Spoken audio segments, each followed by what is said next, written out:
Okay, so the session is being recorded, and this is me again, Dr. Sami Abdel Jalil, and this is A230A, and we're doing Candide. This is session 1302, and we are Tuesday. So we're doing Candide, like I said, we're done already with, two works. We are done with Othello and the Duchess of Malfi, and they belong to two different time periods. This time around, we're doing a third different time period. We're talking about the 18th century, and obviously, the 18th century is a totally different time period. Remember what we said about time periods and how important they are, and the background to those time periods are equally important. I mean, the background to the time period, informs the discussion and gives us clues and keys to the area that we are doing and the work that goes under this area.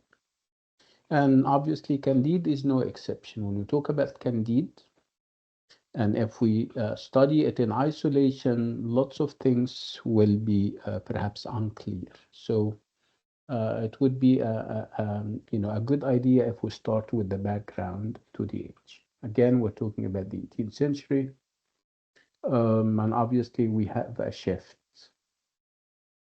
At one point, we had a shift from the Middle Ages to the Renaissance, Elizabethan age, and then we have another shift to the Jacobean age, which was not very different. And then we are now moving to the 18th century, where the shift is big in terms of ideas and ideologies. The 18th century is about using our minds, is about scientific discoveries, geographical explorations, moving beyond the known borders of Europe. We're talking obviously about Europe, and we're not limiting ourselves to Britain or England anymore because the work that we're doing is French. Candide is a novella written originally in French by Voltaire, the very high and mighty French philosopher. So it is a work in translation, and we're doing the translation. We're not reading it in French because we're English major for obvious reasons. So again, we're talking about the 18th century, where we have lots of new ideas and ideologies. And on top of those ideologies and ideas would be the idea of optimism. They believe that man is good by nature. They believe in the benevolence of God and his omnipotence, of course. They believe in absolute progress. They believe that life goes on in a linear way. There is no going back. There is no going back in terms of backwardness, ignorance. No, we're moving straight. And with this movement in a straightforward way, we have progress and advancement that will never stop. So this was the belief, and it was coupled with science of progress, where medicine is better, where governance is better. You have, governments, you have a rule of law, if you like. So life was way better than it was before, and whether we're talking about the Elizabethan age and then we go to the previous and the earlier centuries. So this was the situation: progress, advancement, better living conditions, and the absolute belief that this is going to stay with people. And then all of a sudden, you have earthquakes claiming the lives of thousands of people. You have civil wars. where men or people are killing and butchering each other by the thousands, I promise you. We still, I mean, obviously, we still have pain in the world. We still have disease. Obviously, disease didn't end and pain didn't end. So, and evil is still there. There are still evil people out there. So, according to some people, that would clash with the idea of having a benevolent deity or God. They say, how come if you have a benevolent muhsin, yani khayyir, if you have a loving and benevolent God who is omnipotent, omnipotent means able beyond ability. So, if there are evil people, he should stop them. All knowing. All knowing means that he knows about disease before they happen, diseases before they happen, pain before it happens. So why wouldn't he stop them? Why do we still have those things if there is foreknowledge, and we're talking about God, if there is ability beyond ability, overwhelming ability? But they started to question these things. So this is, of course, the work of philosophers. Philosophers do not take yes or perhaps no for an answer. If you're a philosopher, you use your reason, your power of reason, you think. You don't take things for granted. You don't subscribe to what people are saying because they are simply saying it. You don't believe even in traditional ways of thinking and stuff. So now you have a climate of ideas that promotes optimism, absolute optimism. We should be happy because of the so many blessings that we have in life, good medicine, good living conditions. And then other people would come and dispute that and challenge those ideas and say, no, listen, we still have pain in the world. We still have disease in the world. We still have evil people and evil institutions in the world. So how come you're saying, how come you're happy? How come you're optimistic? We still have earthquakes and volcanoes and civil wars. So this is going to be um, the whole idea. We have a philosopher in the 18th century who is obviously not very happy with how people are reacting to what happens in life. He believes, and this is obviously Voltaire, I'm talking about Voltaire, the philosopher, who believes that we shouldn't be optimistic because there is nothing that we should be optimistic about because we still have disease and wars and all this and earthquakes and all those kinds of things.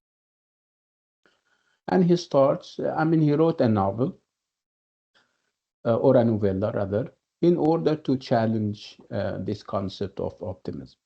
So the sweeping feeling at the time was optimism, that we are and we should be optimistic, and progress is linear and it will never stop. We have every reason to be happy. And then comes philosophers like Voltaire, and he starts to say, no, this is not my definition of optimism. Optimism for me means that we don't have pain in the world, but we do have pain in the world. My definition of optimism that we don't have disease in the world. We still have disease in the world.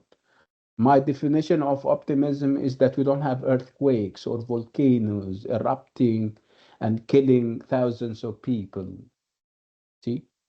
So he wrote the novella that we call Candide in order to challenge this idea of optimism, this philosophy of optimism that was uh, dominating the social and the political scene in the 18th century. So this is the whole argument. The argument is about uh, Voltaire proving wrong those who believe in optimism. How does he do that? It is true that he is a philosopher, but he doesn't write philosophical treatises like Plato, for example, or Aristotle. No, he writes fiction. He writes novellas, and through those novellas, and novels, he gives us his ideas in an indirect way, in other words.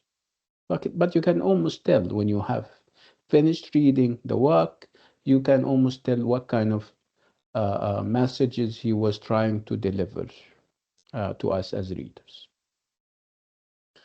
Okay, so it's Candide that we're doing. Candide. Again, it's a novella because it's not too long and it's not too short. It's not too long for me to call it a novel, and it's not short for us to call it a short story. So it's somewhere in the middle. And it is a work, it's a translated piece of work. We're not doing the original because the original was written in French. What we have instead, we have a translated piece of work, but the nuances are not missed. You can almost, uh, um, you know, react in a favorable way because obviously the translation is very good. Um, so there isn't much that is lost in translation because the ideas are very clear and the treatment is also very nice and very good.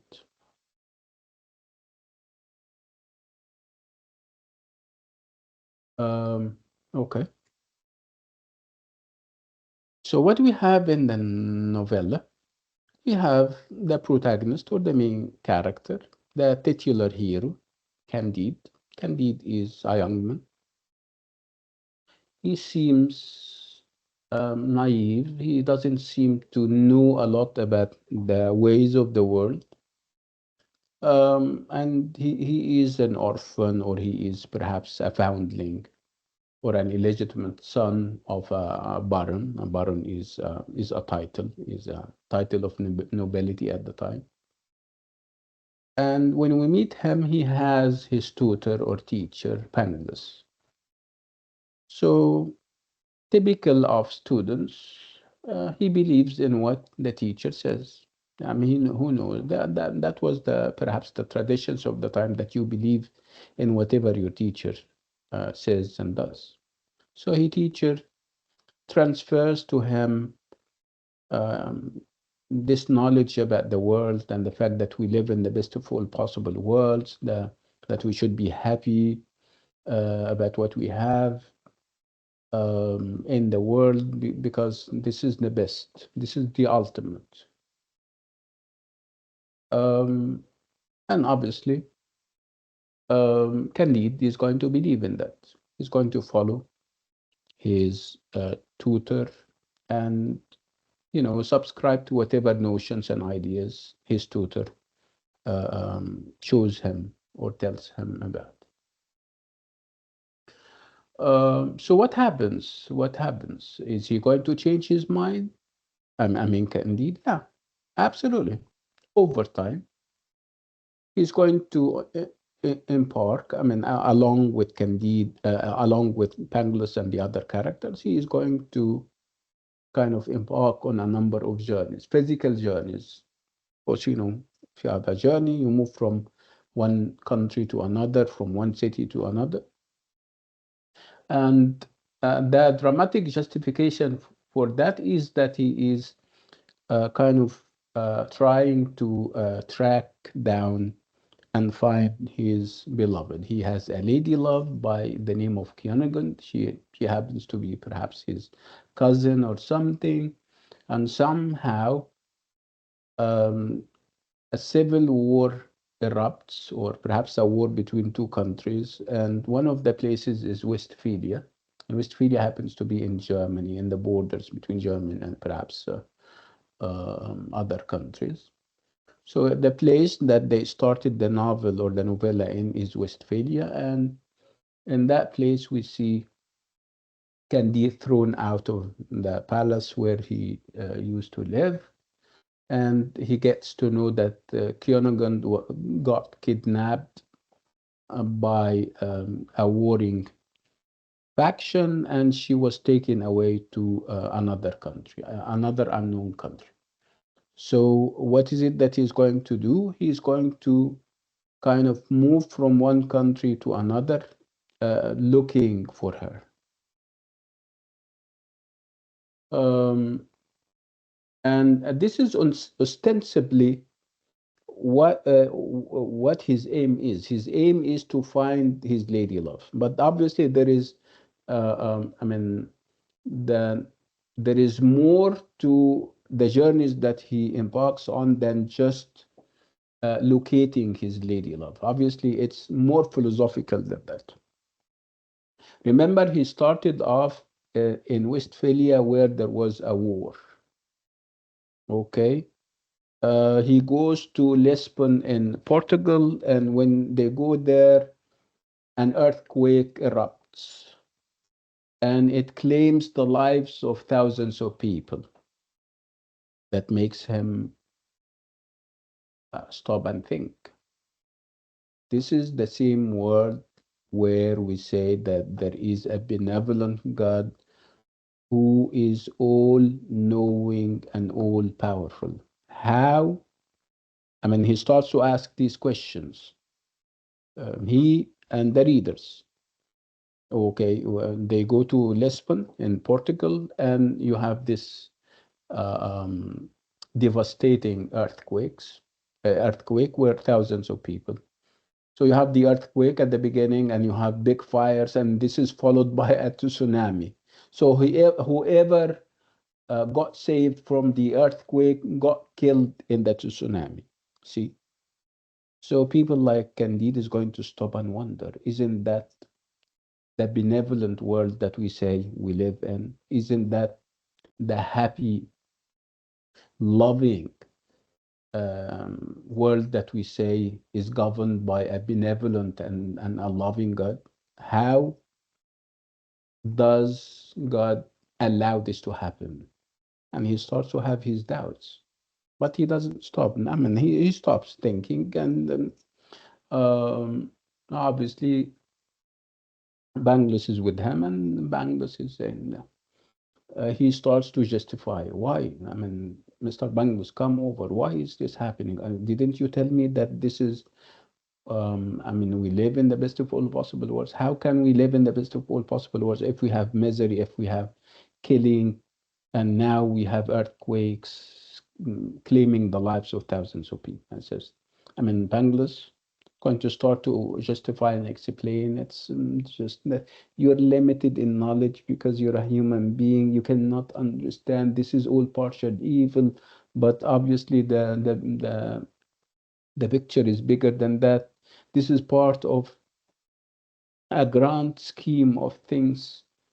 And he starts to justify, and obviously his justification is not very convincing. And then they leave. And then on the way to another country, they have to kind of board a boat, and they see somebody from another. They are all Christian, of course. One of them from another sect. They call it Anabaptism. He sees an Anabaptist individual and drowning, and he is trying to lend him a hand. He's trying to help him. So Pangloss would stop him, say, "No, leave him." How come? How can I leave somebody who is drowning if I have the power to save him? And Pangloss would say, "No. He was meant to die here. Leave him die. I mean, this sea was created for him to die in. See, he was meant to. I mean, leave him." So, I mean, obviously, Candide starts to also think, what is happening with this guy? And then they move on, and they move to another country, and then they meet an old lady, and the old lady starts to talk about the miseries that she was having, and the humiliation and abuse that she was subjected to because she is a woman. and how she was reduced to poverty and prostitution and everything in between. And then Candide starts to think, isn't that the loving world that we should be living in? Is this the best of all possible worlds? And then he keeps asking. And they move somewhere else and they meet Kionagund, and Kionagund tells Candide how much suffering she had gone through and how she was abused and all those kinds of. And then he goes somewhere else and meets who happens to be a slave, and he listens to his story, and the slave tells him, I am more miserable than dogs and cats. And dogs and cats are even better than myself because life hasn't has not been good to me. I was I mean, they cut my limbs and my legs, and my mother conspired against me with somebody else, and they cut my limbs, and I was reduced to a mere beggar, or even worse than that. And again, this is very strange. Isn't that the world we were promised? Don't we? Don't we live in the best of all possible worlds? And he starts to have his doubts, and then he moves on, and all of them go to a place called El Dorado. And in El Dorado, they found, or they noticed something very strange. They found gold all over the place, covering the land and the ground, and people do not show any interest in gold. They treat it as if it's a low or a cheap metal. They don't care about it. But it's very strange for somebody from the old world. I mean Candide and Pangloss, obviously they were very strange. I'm kind of astonished. How come you're treating gold in such a simple way? Gold for us in the old world means a lot. And so and they started to feel that it's a different world where people obviously are healthy, they live for long stretches of time. They are simple. Obviously, they don't lie, and they are honest. And so, obviously, they are not happy. Candide are not happy about how gold is treated. Uh, um, uh, so they decide to kind of collect and amass as much gold as they can and go back to the old world where gold means a lot. Of course, this is a hint at their materialism, and the fact that for people belonging to the old world with its material cupidity, living a simpler life that gives or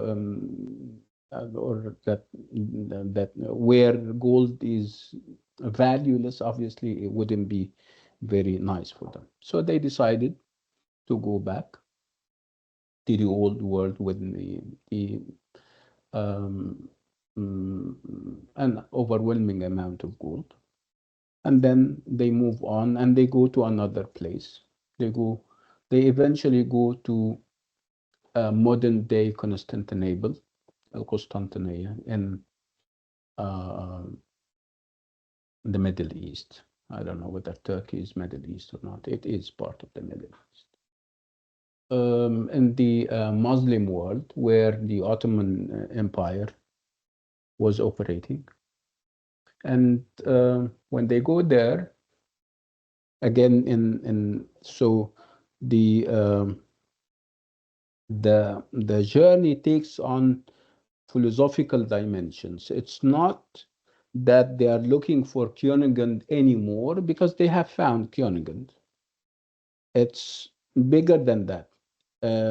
It appears that they are looking for this best of all possible worlds that they were promised. So Candide is trying uh, to see where this best of all possible worlds that Pangloss and the philosophers of the time were promising him. Obviously, what he has seen over the time and in the different places is misery, is uh, suffering, is degradation, human degradation and abuse. So when they go to Turkey, modern day Turkey, obviously they are still looking for this best of all possible worlds. So when they went Turkey, of all the people in Turkey, they met two people. One of them is a dervish. Dervish means dervish. Of course, you know what a dervish is. Dervish is somebody who is dressed in tattered clothes. Obviously he doesn't care about how he looks, and he has a long beard, not like me, it's bigger than that. And dervishes are normally, they live on the sidelines of societies. They don't live in the cities, and they are normally, they have very little access to food, and they don't care really about food and about money. And they move around, they don't have a stable job, if any. And then they move around and they give you pieces of wisdom. They focus on the relationship between God and the human being. They try to establish this kind of link. They are very simple, and whatever comes out of their mouth is normally nuggets of wisdom about life and the vanity of human wishes, if you like. So they met the dervish, and the dervish starts to give them pieces of wisdom about, again, the futility of human existence and stuff like that. And this was an example. Is he happy? Yeah, the dervish is happy, and they start to compare themselves with their ambitions and material cupidity with this simple guy who is happy with whatever little he has. And then they move out of town in Turkey still, and they go and meet an old man on his farm. So this old man has a farm, and um, they go to him, and the old man, feels that Bangladesh speaks a lot, justifies a lot, talks in theory about life, about the fact that we live in the best of all possible worlds, about the fact that we should be happy and optimistic, this and that advancement. And the first thing that this guy does with Bangladesh is that he shuts him down. He tells him, stop talking, you're talking too much. And life is not about talking as much as it is about doing things. Stop talking and start working. Stop talking and start doing things. And where should you start? You should start with your own garden. So mind and tend your garden. Forget about the world and start with yourself. Don't give me theory. No, practice what you are saying. If you want goodness in the world, you need to start with yourself. Okay, if you want growth and development, start with your own garden. It's as if the old man is telling everyone, mind your own business. Before you talk about reform and before you try to theorize about the world and its corruption, start with yourself. Set your own bed. You have people who do not set their own bed, do not arrange it, and they go and talk about the beds of others and the rooms of others and the houses and the government. And they start with your own self. Give a good example of yourself, and then so this seems to be the message that this part of the novella is trying to give. You need to live a simpler kind of life. You need to mind your own business and tend to your garden. Start with yourself and leave the world. Okay, so this is the whole novella, the whole idea in a nutshell. So very philosophical, as you can see, very interesting, as you can see, very deep. Again, the conclusion would be to mind your own business, is to start with yourself and nobody else. Again, the big idea would be, according to uh, um, Voltaire, is that it is true that we have advancement. It is true that we have that people are better off than they were centuries before. But it is true that we still have disease. It is true that we still have pain, wars, and evil in the world. Moral evil, because we still have evil people, and natural evil, because we still have earthquakes and disease and pain, and volcanoes and all those kinds of things. So, do I make sense so far? Yes. Okay, nice. Okay, so we're doing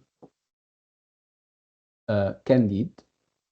This is obviously the title of the novella, and it has a subtitle, and the subtitle is Optimism. And of course, if you have a subtitle and it is Optimism, it sums up the whole idea. So, from what I said, are we is Voltaire trying to prove that people should be optimistic and it's time that people be optimistic, or is he challenging this optimism? He's challenging. Challenge, absolutely challenging it, right? Again, he says that we don't have those grounds to be that happy. Okay, so this is Candide or Optimism, and this is written by Voltaire. And like I said, Voltaire happens to be a French philosopher. Okay, so we're reading it in translation. Do I need to know much about Voltaire? No, I don't need. I only need to know that he is an 18th century writer and philosopher, and I also need to know that he was an empirical philosopher. Empirical means that you see what you get, or he only believes in concrete things. If you want to convince me of something, I have to see it. I have to use my senses, my five or six senses to see it. If I fail to see it and perceive it and taste it, it doesn't exist. So if you tell me about angels, according to organized religions, I don't believe because I cannot see them. I cannot touch them. This is Voltaire, not me. Okay, make no mistake about it.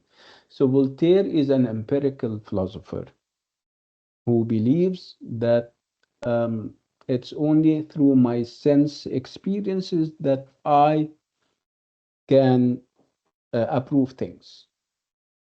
On the other plane, you would have um, what do we call them? Philosophers who believe in the intellect.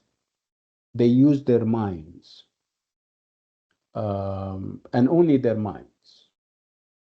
Like, if you still remember, philosophers like Plato, for example. Plato and Socrates are, you know, philosophers who only use their minds, and they give you logical arguments. So obviously, Voltaire is against that. He's not against using minds, but it wouldn't be enough to only use your mind. You need to also use your sense experiences. You need to see and hear and feel and all those kinds of things. He is also against traditionalists and orthodoxies, organized religions, Christianity, Judaism, because he believes that most of the things that we get from organized religions cannot be proved, according to him, of course, by experiment or reason. They fail this test. So if they fail this test, if they talk about the supernatural, and obviously you cannot test the supernatural, he would say no. So according to him, most of the ideas that we have in religion are obviously uh, or cannot be tested. They cannot be, you cannot take those things and put them in a lab and you put them under microscopes or whatever, and then you test them, you scan them and to see whether they are valid or not. He says, no, this is not happening. So Voltaire is not only against philosophers who are using their minds, he's also against religions with this supernatural element to them. So, what triggered this? Why did he write this novella? Obviously, in order to prove as wrong intellectual philosophers, philosophers who use their minds, and also, the church, especially the Catholic Church, which um, fails to explain in a logical way, in a scientific way, lots of the phenomena in the world. So Candide was published in 1759, and it was published in three different editions in the same year. And why would you have three editions in the same year, perhaps on the same day, and three different countries? Because he saw it coming. He knew that his novella is very controversial and it's going to kind of cause a lot of friction with the authorities and the government. So he wanted to say, if they confiscate one edition, the other edition would be there, or the third one. And in order to make it even difficult for the authorities to believe that he is the one who wrote it, he said that I have taken this from a translation. I translated this from German. And this is not me. This is the German version of a book. This is the French version of a book I read in German.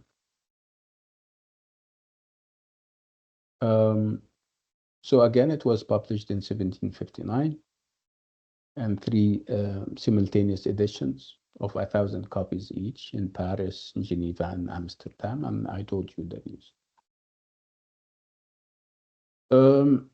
Again, in order to make it even more subtle as who the author is, he said, or he had this inscription on the title page saying, "From the German of Dr. Ralph."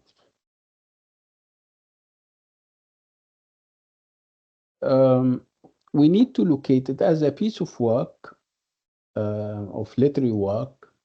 We need to also locate Candide, the novella, and look at what kind of tradition, literary tradition, it belongs to. And obviously, this is what we call travel literature or travel writing, where you normally have a writer, um, giving you characters who travel from one place to another, looking for something. And travel literature is as old as life itself. There is always this idea and motive of quest. People are on a quest looking for something. In Christianity, they have this idea of Holy Grail, where people are on quests looking for this Holy Grail. uh,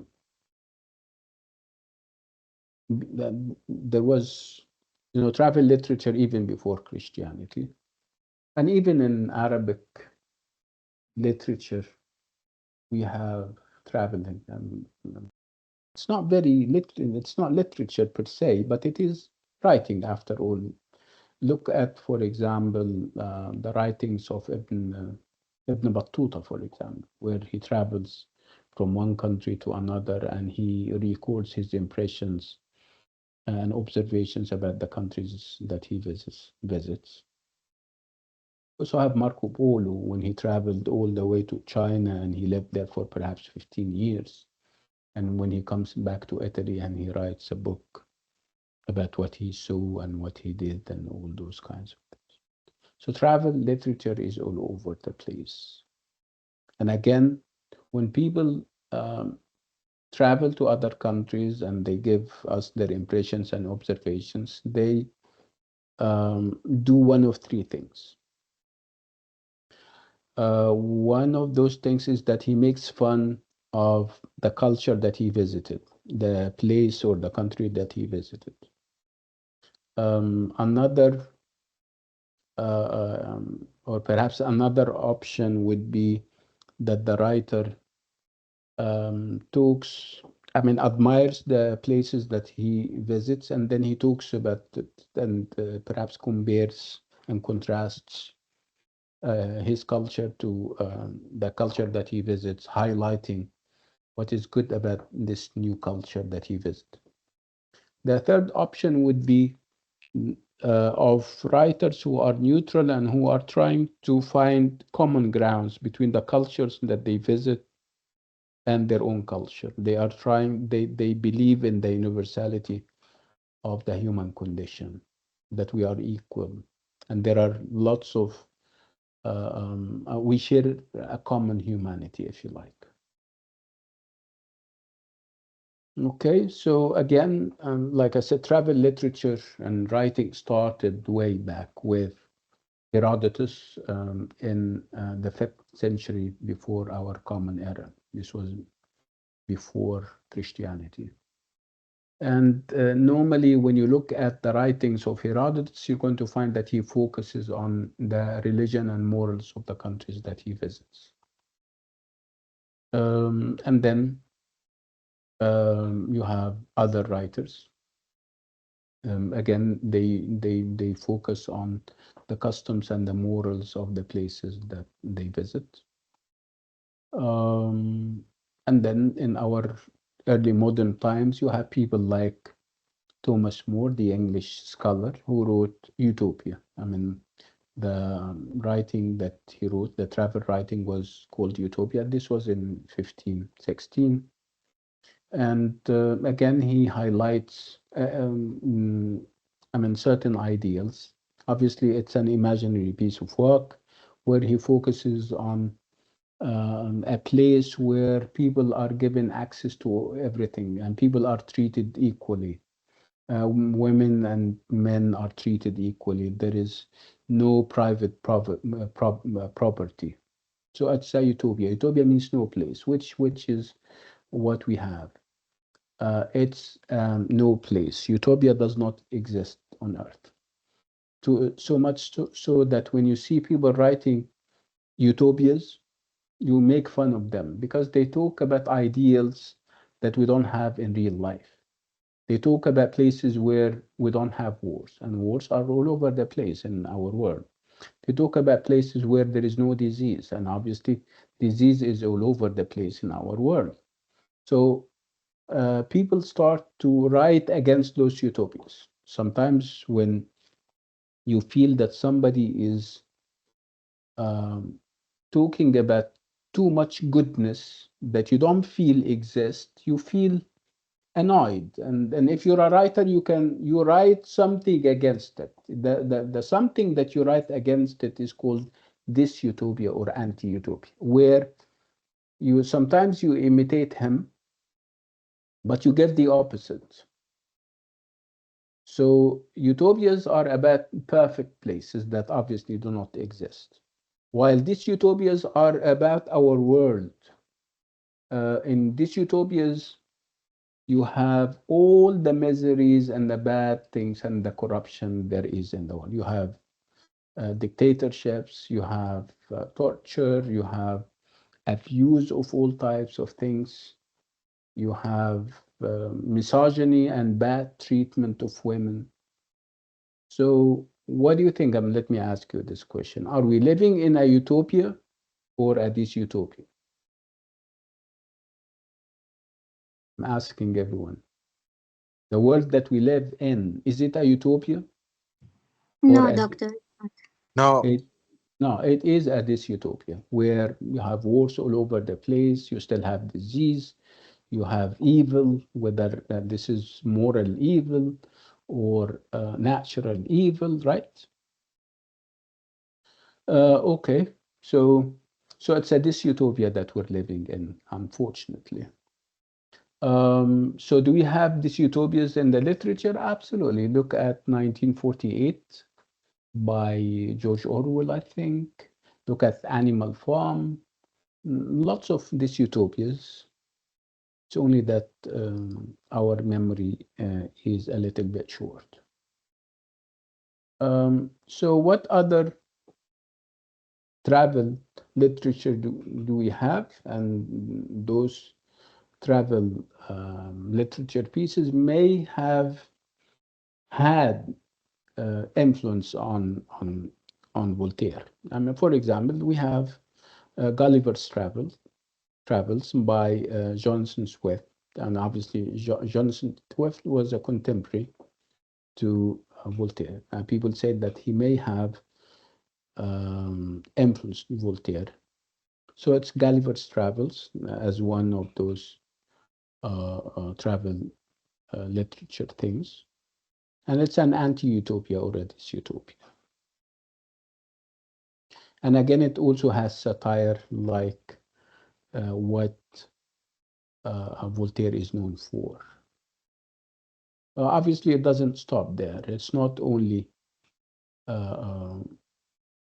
Swift. We also have Robinson Crusoe by Daniel Defoe, where we also have Robinson Crusoe, the character being stranded on a desert island, and he has to build everything from scratch and get to know the natives and talk to them. And so this is another travel literature piece.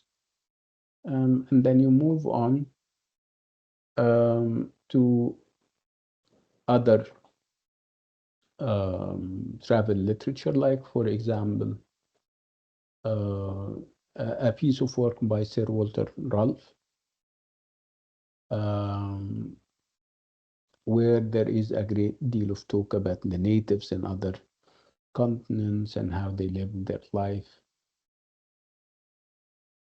And we have also Samuel Johnson, who also happens to be a contemporary to Voltaire, who wrote The History of Rasselas, Prince of Abyssinia. Abyssinia is obviously, or is, modern day Ethiopia. Again, it's a piece of writing where you have this journey motif. I mean, a prince moving from one place to another, looking for an ideal and a perfect place.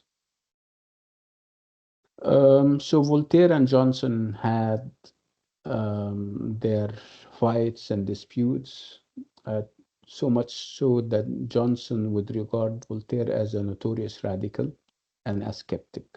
But they do share lots of ideas about the world and how miserable the world is.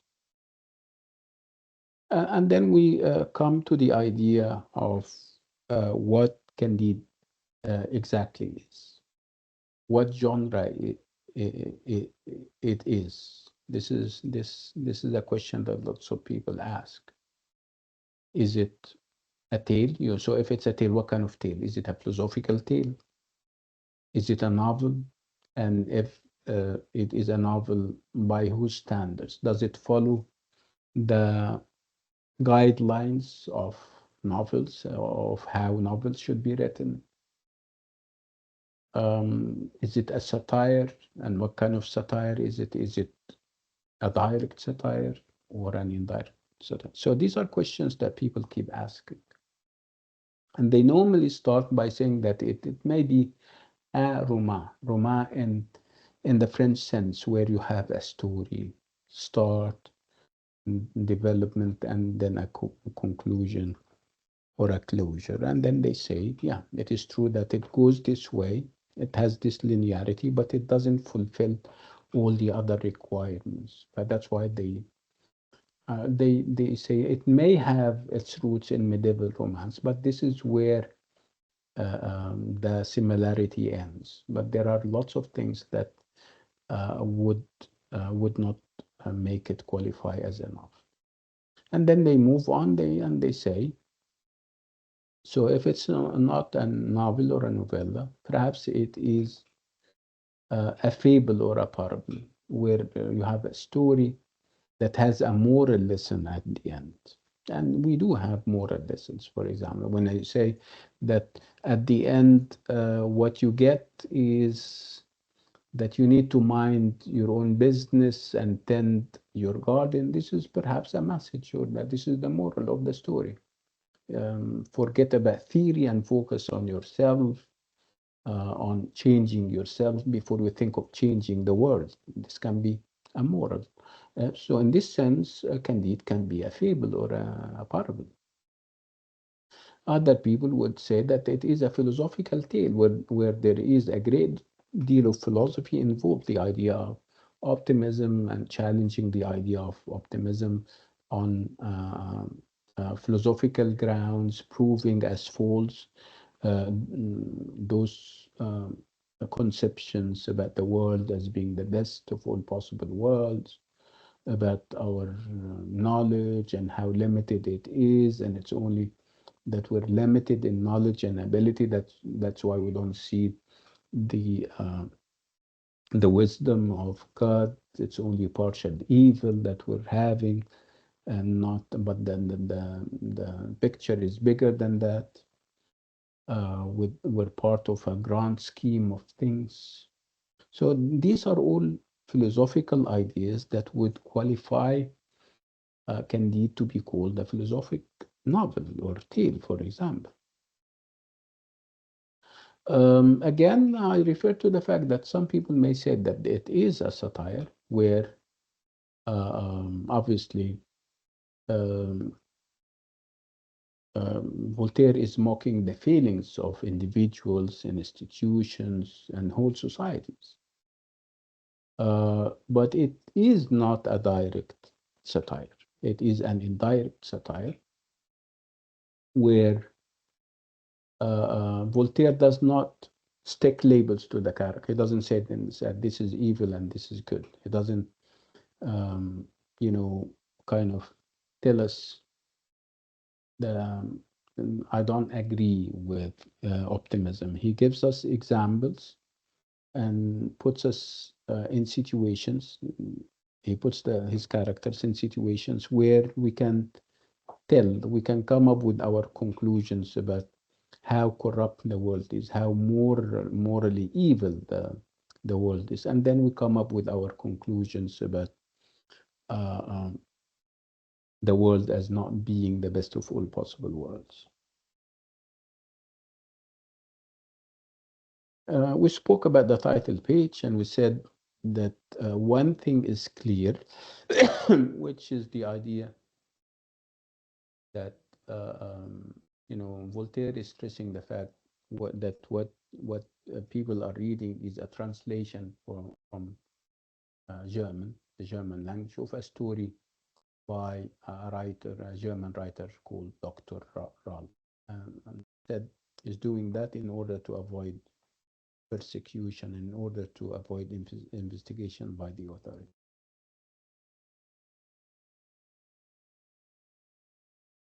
Again, in order to add to this kind of ambiguity about his identity, and in order not to be held responsible for whatever ideas, radical ideas he is introducing, he says that he starts with Once Upon a Time, which would give you the feeling that this is a fairy tale, and obviously fairy tales are not realistic. So people would say, no, this is not realistic. This is the, this is the product of the imagination of the writer and nothing else. So how or who do we see in terms of characters? We have first of all the narrator, who happens to be this German author that he is talking about, and he seems to be naive, naive, simple-minded, in other words. So the situations that we have and that he tells us about are contradicting with what we know about life. So he appears and he seems, or he emerges as naive in the novel. Again, one of the tools that Voltaire is using is irony or literary irony. And literary irony is about us knowing more about the events and the characters than the actual characters themselves. And one example of irony would be the character of Candide and what he thinks about the world, deluded as he is, and what we know about the world.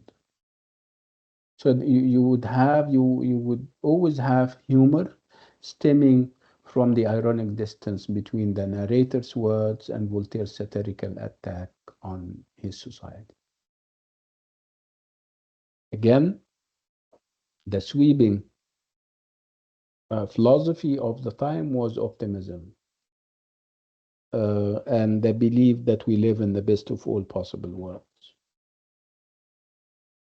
And obviously, Voltaire, when he wrote the novel, he wanted to say, no, I don't agree. I don't agree that optimism should dominate the philosophy of the age.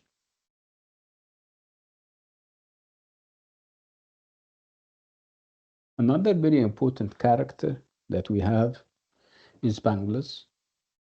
And like I said, Pangloss happens to be the tutor or the teacher of Candide, and he is the representation of the philosophy of um, of optimism. He is optimism in action, if you like. Again, he is presented as comic, very exaggerated. The way he speaks, the way he dresses. Again, it is as if, you know, Voltaire is kind of attacking and challenging optimism through him. So it's not only what he says, but it is what he does and how he looks.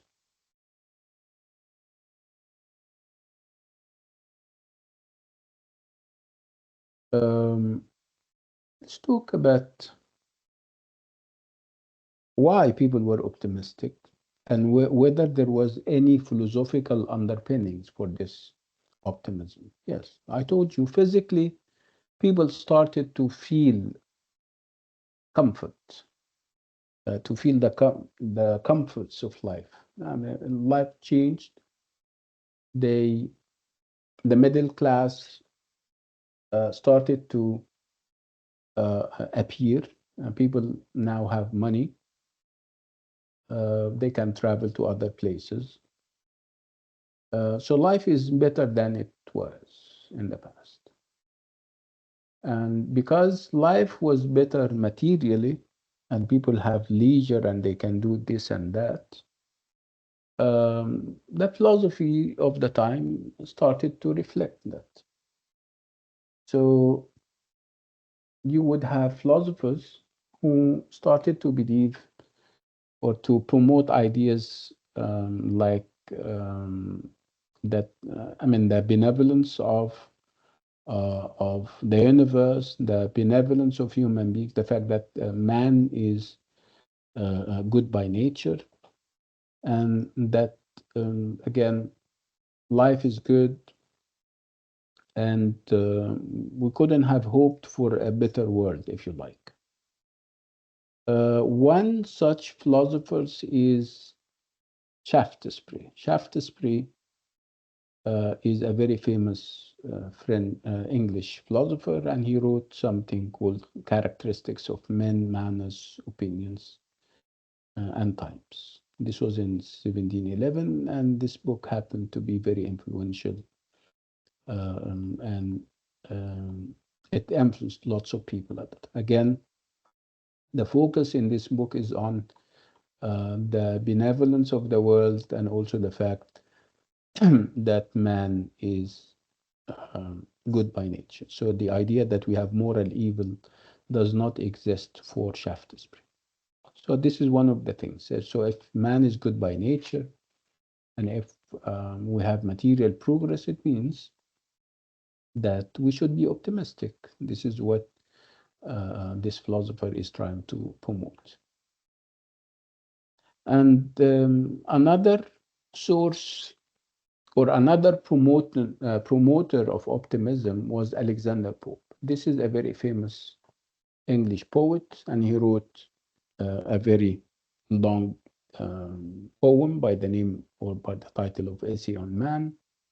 And in this essay on man, he was trying to justify the ways of God to man.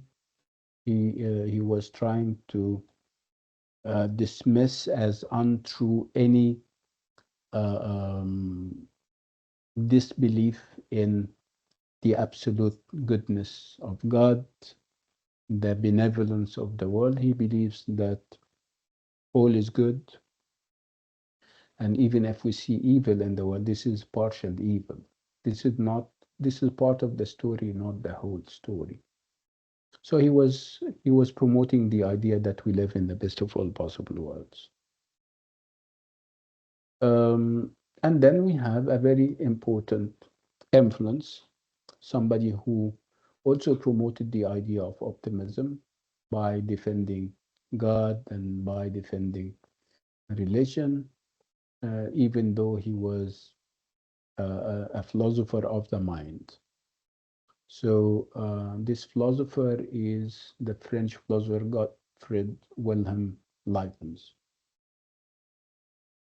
Um, Again, he argued the case about the nature of God, and he started to make a number of logical statements. So if people agree on one statement, he goes to the second, and then he gives you the conclusion, typical of logical arguments and logical statements. He starts with the fact that people agree on the fact that God is omniscient. Omniscient means all knowing, and God is omnipotent. Omnipotent means all, uh, um, um, I mean, is powerful, all powerful.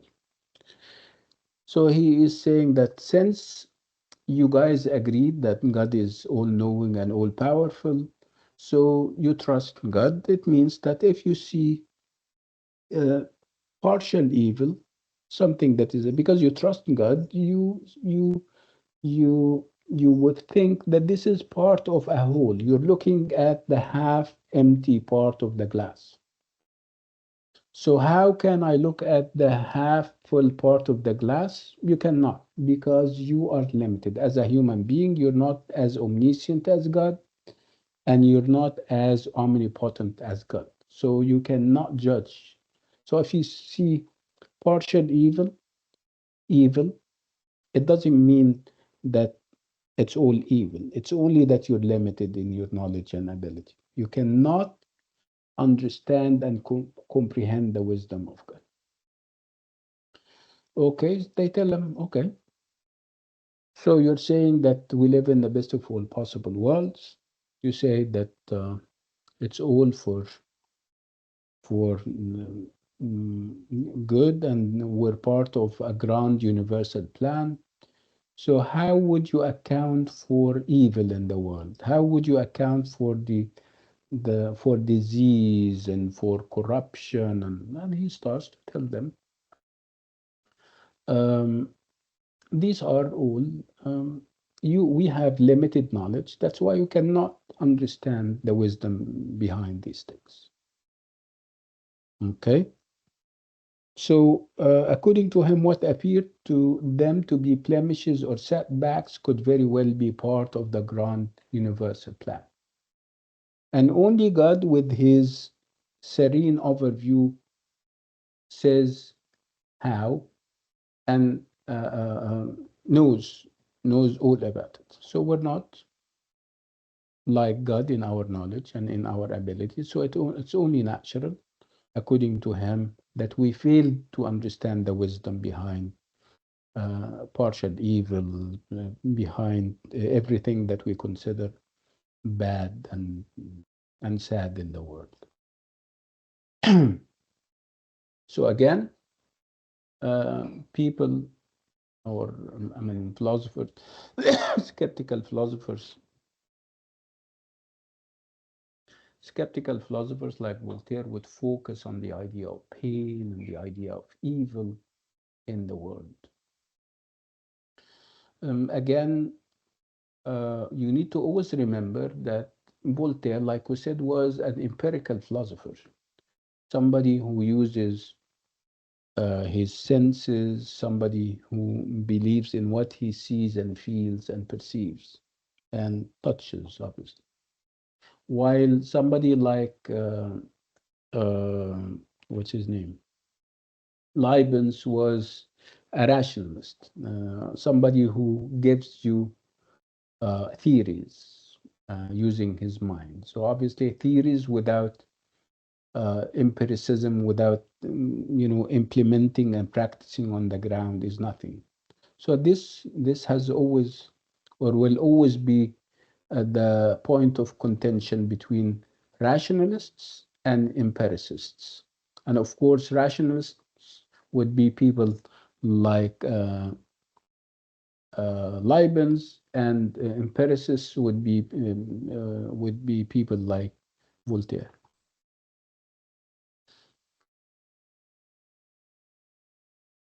So Leibniz was a rationalist philosopher, and his approach might be characterized as arguing forward from certain assumptions.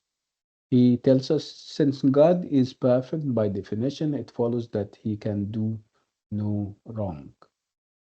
Again, Voltaire is empirical, and he uses his sense experiences of the world to draw conclusions. And obviously, he doesn't believe that um, we can simply agree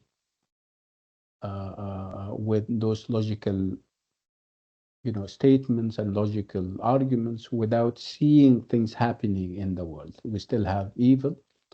So if there is no evil in the world, I would agree as an empiricist. But I can feel it. I can see this evil, whether it's moral, having wars, for example, having people butchering and killing each other, or natural evil, when you have earthquakes hitting, when you have volcanoes, when you have fires that erupt for no obvious reasons, and all those kinds of things. Um, Again, what makes people, or what perhaps encourages skeptical, skeptical means shakak, what encourages skeptical philosophers like Voltaire to appear and come out? Actually, it was a number of incidents in the 18th century. Um, and one of them was the fact that there was a fissure, which means a long, narrow opening in the ground, some 5 meters wide.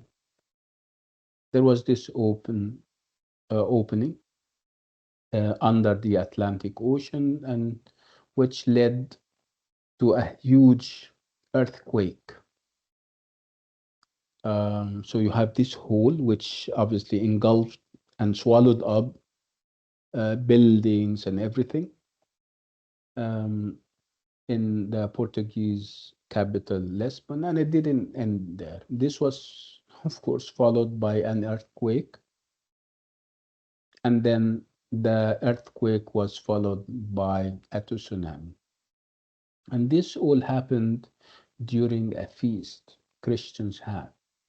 It was called it All Saints' Day. So where people were happy and they went to churches, they were dressed in their best attires, and it seemed perfect. They went to church in order to worship and say thank you and everything. And all of a sudden, you have this earthquake hitting, you have this tsunami, swallowing buildings. So rational, not rational. I mean, people like um, Voltaire was going to come out and say, "Where is this benevolence that you're talking about? Where is this best of all possible worlds that you're talking about?" And this is where and when it all started.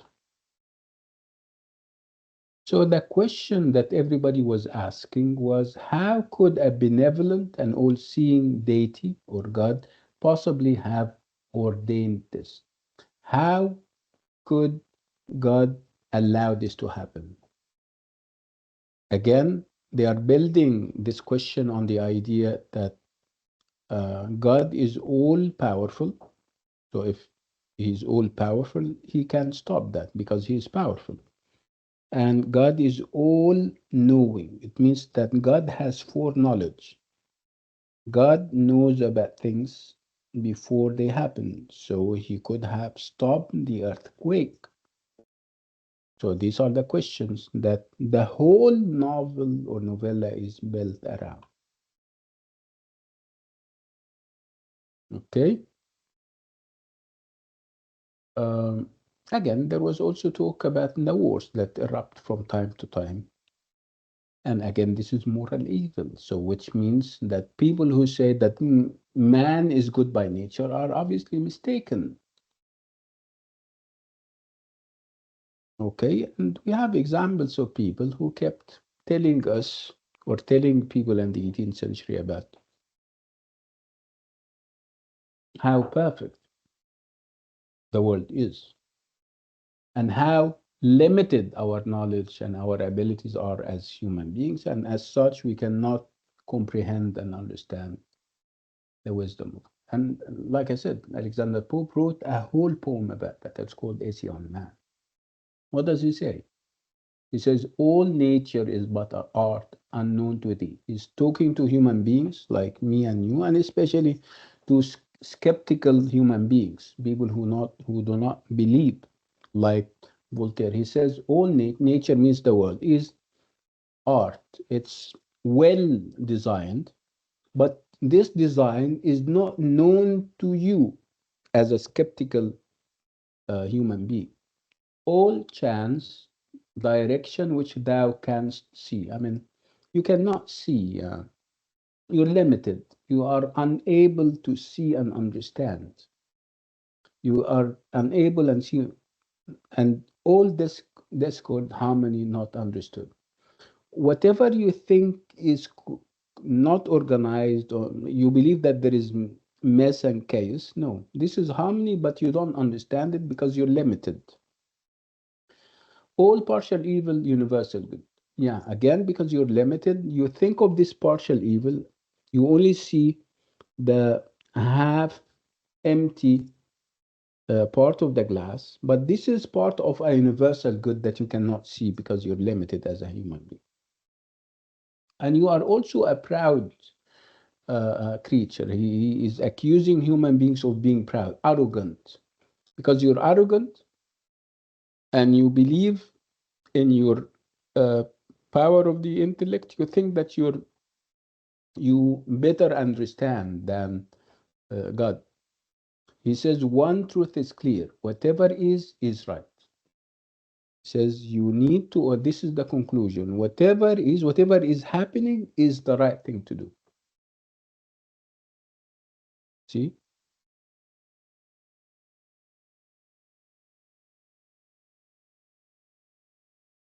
this is all about what I said about Alexander Pope and his poem Essay on Man.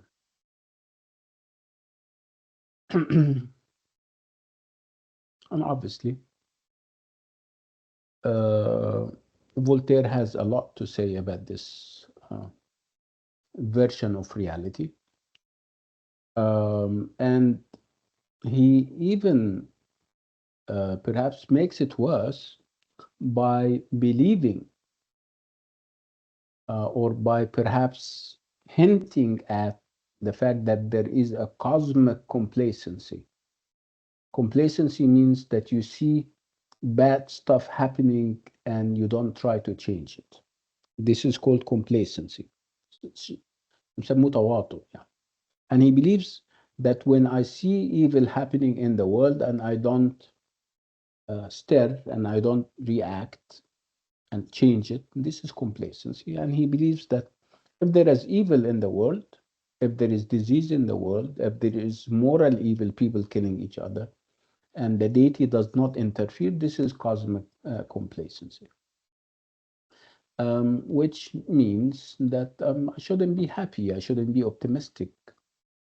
So obviously, he is anti-religion all the way. And in order to drive home those ideas, he uses ridicule, he uses satire. So, who is giving voice to those optimistic ideas, optimism about the world and cosmos? It's Pangloss, of course. And I gave you the example of this virtuous Anabaptist. Like I said, Anabaptism is an offshoot of Christianity, one of the denominations that they have. And this Anabaptist, he was good and everything, and he was drowning. And, Candide could have helped him, but Pangloss stopped him, restrained him, saying that Lesbon harbor was built expressly so that this Anabaptist should one day drown in it. See? So the whole port and Lesbon itself and its harbor was built so that this guy can come one day and drown. So you see how funny the statement is, and how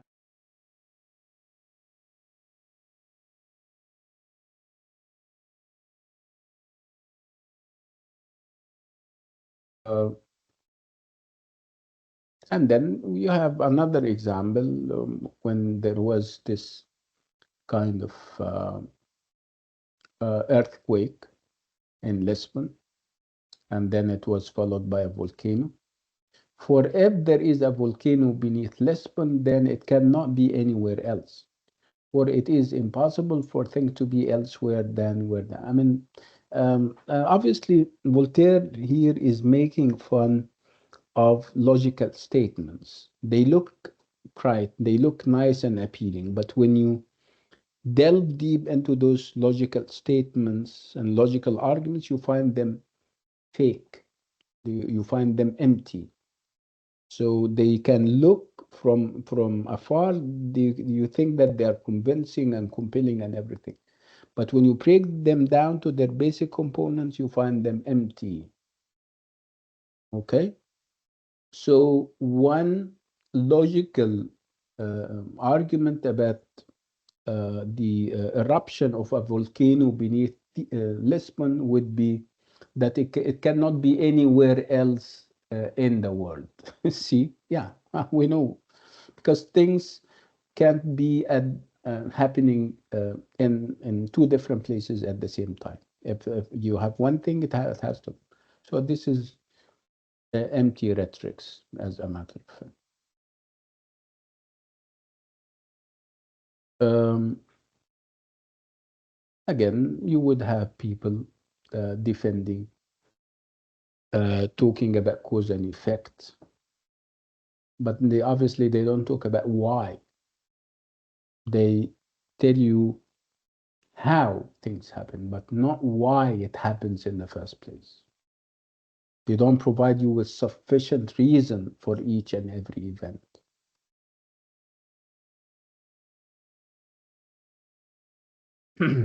Again, when they fail at all, when they don't convince you using logical arguments, when they fail to convince you saying that you are limited as a human being, they talk about you in terms of religion. And this is the Catholics, especially.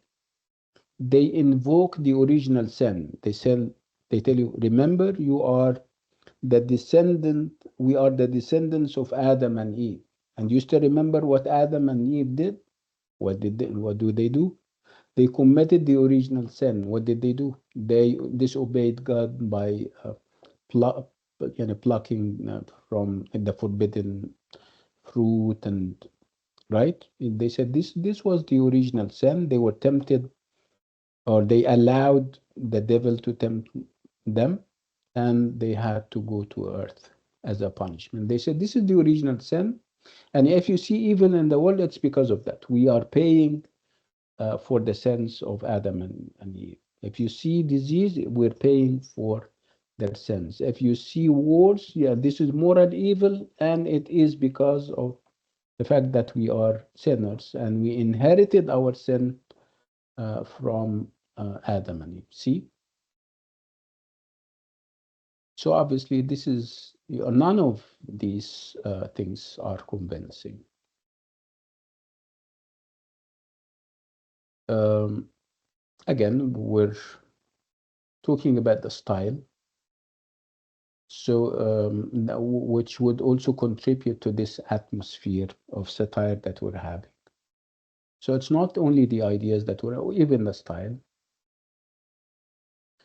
the use of certain words, you know, the transitions and all those kinds of stylistic devices, they all contribute towards, kind of giving us the messages that Voltaire intends for us.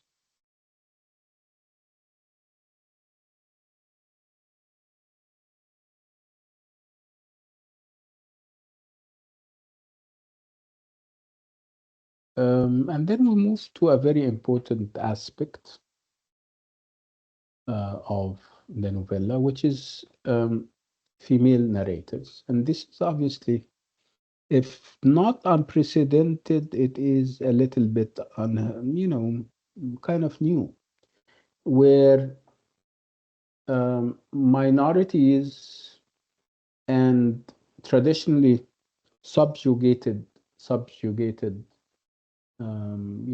sectors of society are given a voice. They are perhaps for the first time are given the opportunity to speak for themselves, to voice out their grievances, and women happen to be among them. So it is when we see women speaking and telling us their stories, when we see slaves speaking and giving us their stories, we feel that it's history. This is history, but perhaps narrated from the viewpoint of the oppressed, the downtrodden, and this is obviously very new. So it's history written from the perspective of the oppressed and the downtrodden. Okay, one sector of the oppressed would be the female characters. And we have three female characters, if not more, and they're given the opportunity to narrate their stories. Miserable and heart-wrenching as they are. So, as you can see, Dr. Ralph is not the only narrator. There are three episodes in the novel recounted by women. We have chapter 8, which is narrated by Kiernan, who happens to be Candide's beloved, who retells the events of the opening chapters from her perspective. You have chapters 11 and 12, and they are narrated by the old woman, who tells Kiernan the story of her life. And you have the first part of chapter 24, and it is narrated by Paquette, who accuses Candide of his perception that she is happy by describing her decline from serving maid to prostitute. So in these episodes, which are obviously told from a female perspective, Voltaire gives us history from the point of view of its victims, the oppressed. And here they are women. So in these three episodes that we're talking about, whose narrative is taken up by women, Voltaire is satirizing and is making fun of the creed of hope and life, optimism, that we live in the best of all possible. Because those women are going to give us grim examples of how miserable the world is. Uh, so they are going to prove as false this masculine delusion that life is good and we should be optimistic. So all three women tell tales of spectacular suffering and misadventure.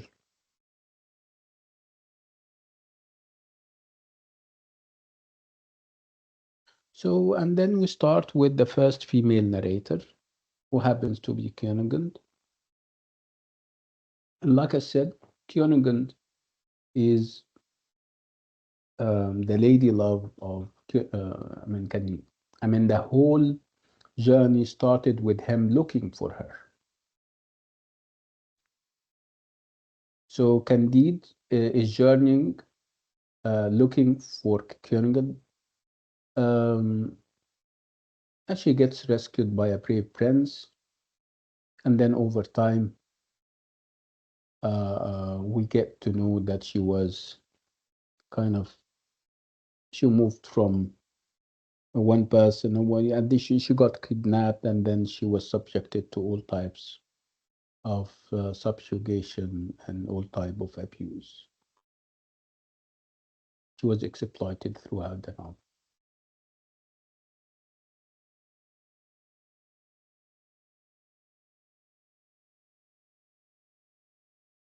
Obviously, we have again another kind of irony in her name. Her name is Kyonogan, which means chaste and pure. And obviously, what happened to her would make her uh, um, not chaste, obviously. And this is again comic, but in in in a sad way, because she was reduced to a sexual play thing. Again, she is a woman, and this is what society made of her. She didn't choose this course of action. She didn't choose this trajectory for her life. But again, this is the male dominated society that Pangloss was promoting, um, and telling us that this is the best of all possible worlds. And then you have flashbacks that she is giving us, um, where she tells us about her story and what happened to her. So again, whether we're talking about Kyoningen and her stories or the other female characters, were given the chance to see injustices meted out in this traditional Catholic society against four minorities. We have four minorities in the novella, and they are all persecuted and abused. We have women, we have Protestants, we have intellectuals, and the Jews.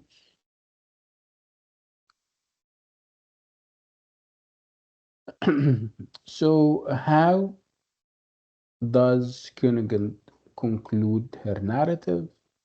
So, Königin concludes the narrative and concludes from her awful experiences that Pangloss is utterly wrong. She says that Pangloss deceived me cruelly after all when he told me that all is for the best in this world. whether this is said by Candide or by her, it rings true. This is very true.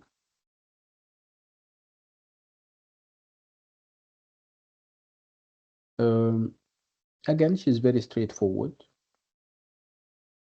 and obviously she's more attuned with the world. She knows about the world through the suffering that she went through. She is more candid than Candide, because Candide is naive and he wasn't subjected to any kind of abuse.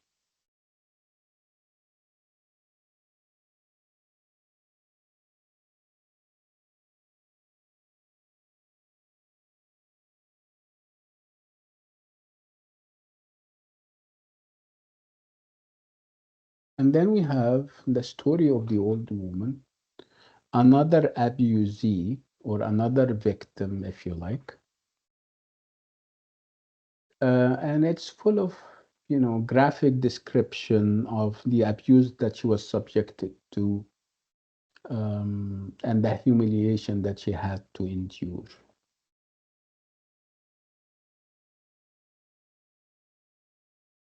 Again, this is all presented in a comic way, comic, and it's a dark comedy, if you ask me.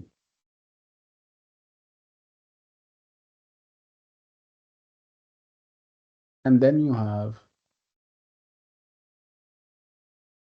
the Dutch slave telling us his part of the story. And again, he is another, perhaps minority, he is another abusee.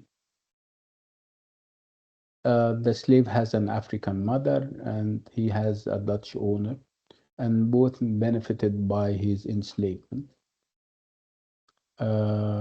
They even cut his limbs in order to benefit from that.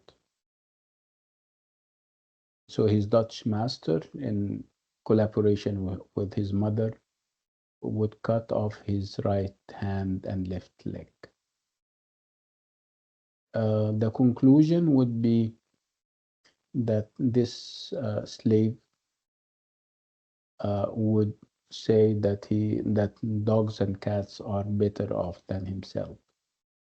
He says that he is 1,000 times more miserable than dogs, monkeys, and parrots. Can you imagine that? Again, that would add to the list of question marks that Candide is collecting.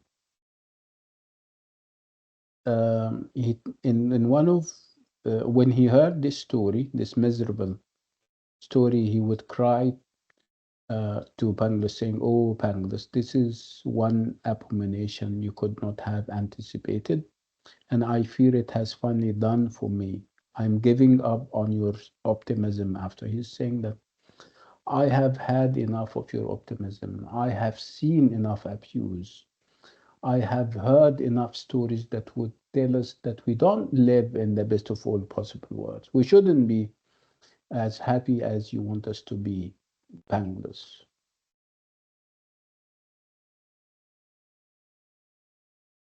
So as you can see, the female narrators or narrators, as well as the Dutch slave in Suriname, are not in the slightest bit delicate when it comes to telling people about the cruelties, perversities, and humiliations that have been their lot.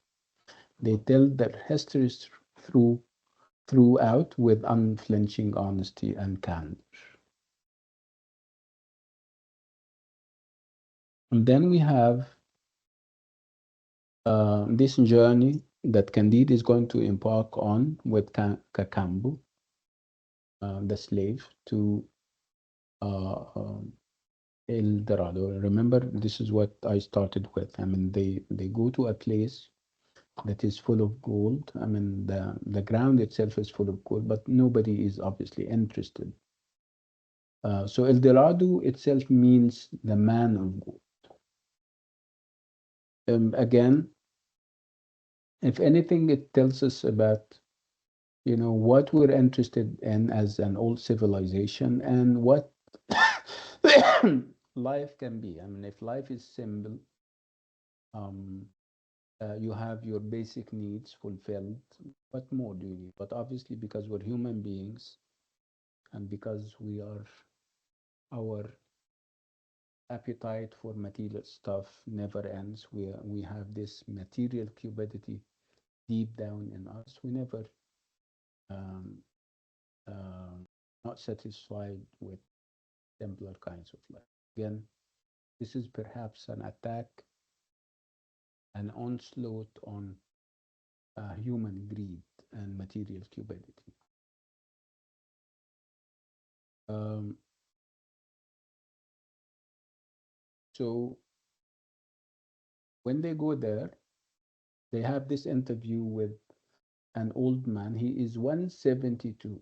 Can you imagine this? The old man that they meet in El Dorado is 172. And you would ask, why is he that old? And why would he live for to be 172? It's because he is not materialistic. He has his basic needs met.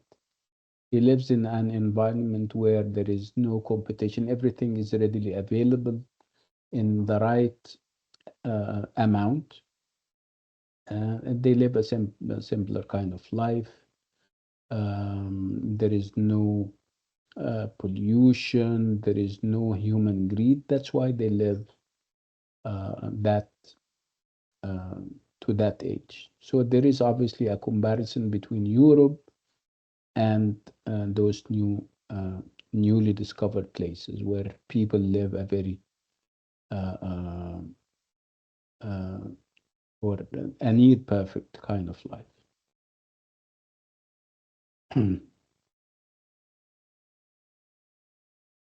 Again, because they are human beings, I mean, I'm talking about Candide and the others, and because they belong to the old world, they couldn't stand it. They couldn't stand a life of purity, a life of simplicity. They decide to, again, take as much gold as they possibly can and run away.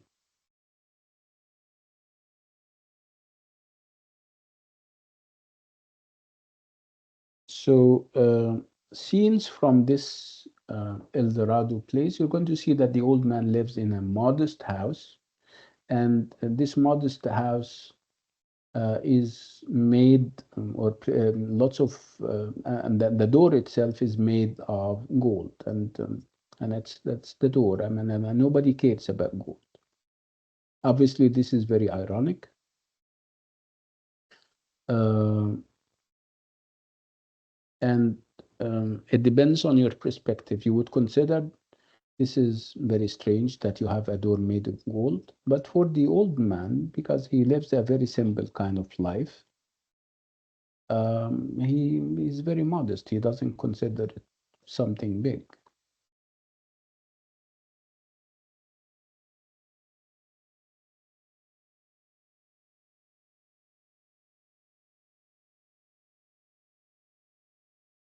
Again, this is also quite unrealistic. I mean, it's a place that we will never have. And again, it's all because how we are trained.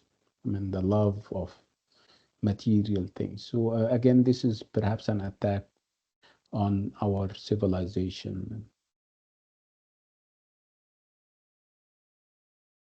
And again, this is what concerns Candide. He declares that if we go back with all this money and gold, we shall be richer than all the kings put together. We shall no longer have inquisitors to fear, and we shall easily rescue Cunegon. This is what he cares about, to be richer than all the kings. So it's all material cupidity, like I'm saying.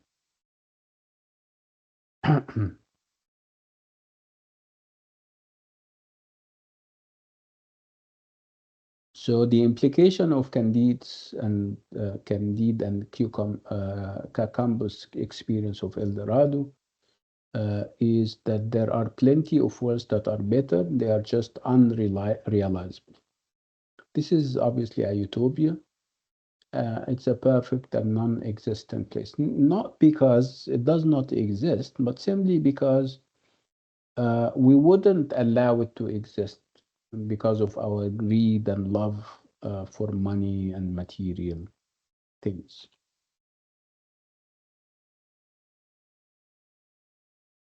And then we come to the idea of fate. And there is obviously a reference to the Muslim world here because their next stage or their next station would be Turkey or modern day Turkey. They go to Constantinople. Again, and there is this reference to why they chose, you know, a Muslim country to kind of end their journey in or with. And obviously, it is as if Voltaire is trying to say that by going to Turkey, which is a Muslim country, a part of the Ottoman Empire at the time, of course, we're trying to give all the religions and all creeds and all beliefs a chance. We're moving between science to traditional religion, Christianity, to places that do not exist, utopias. And now we are in the Muslim world where people believe in fatalism. Fatalism and destiny means that you believe that everything is preordained, everything is predestined.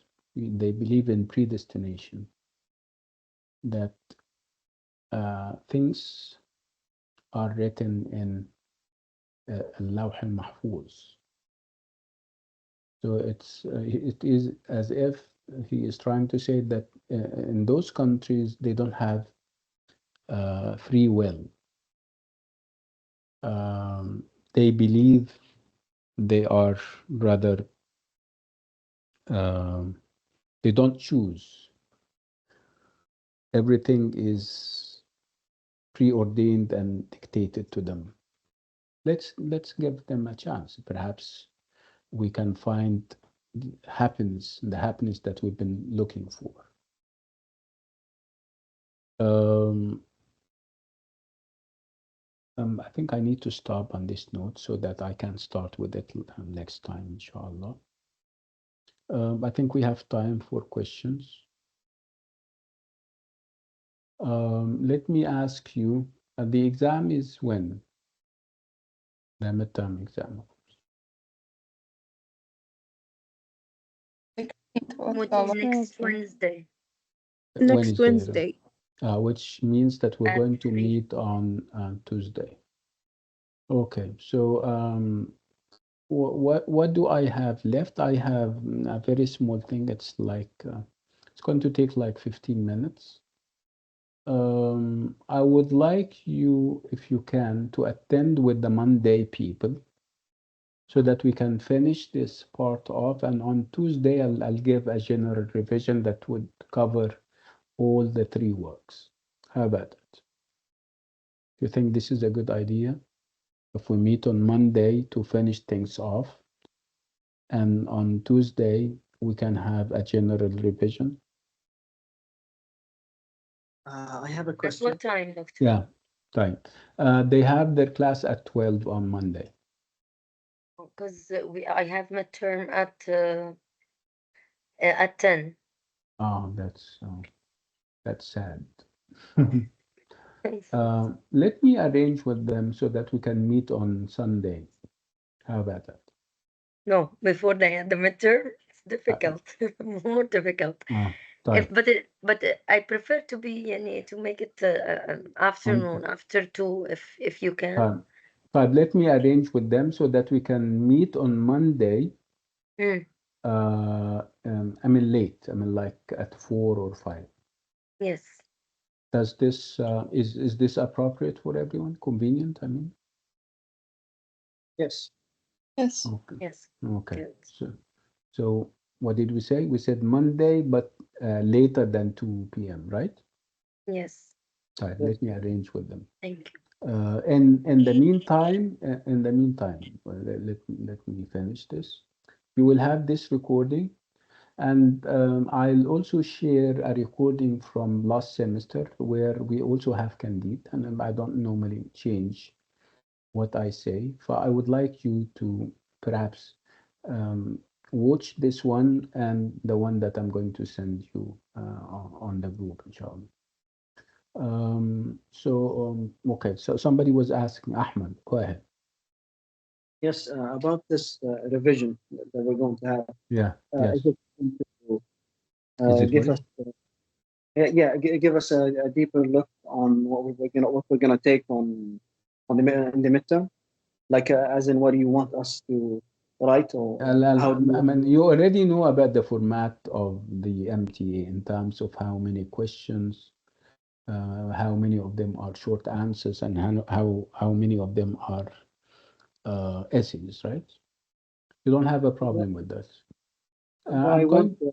It's going to be a generic kind of revision where we're going to touch on pretty much everything. But of course, we wouldn't recommend a topic or a question because we don't know. Right? No, no. Yeah. I'm sorry. What I meant is, like, will you give us a general idea of what you want us to write? I can give you guidelines when it comes to how long a question should be and how to be to the point, how not to digress and talk about something else. I can give you guidelines that we Yes, normally use as markers of the exam.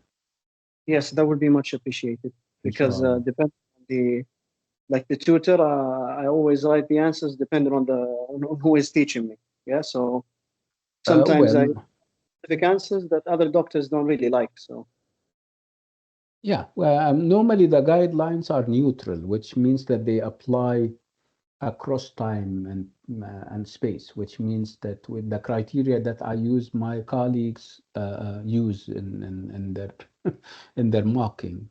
But anyway, I'll give you the guidelines anyway, and then let's see what comes out of them, inshallah. inshallah, much appreciated. Inshallah. You're welcome. طيب يا جماعة, on this note and with this item, we come to the end of this lovely meeting. Thank you so much, and I'll see you inshallah on Monday, late Monday, like we agreed. Assalamu alaikum. Bye bye. مع السلامة. Thank you, doctor. You're welcome, everyone. Thank you.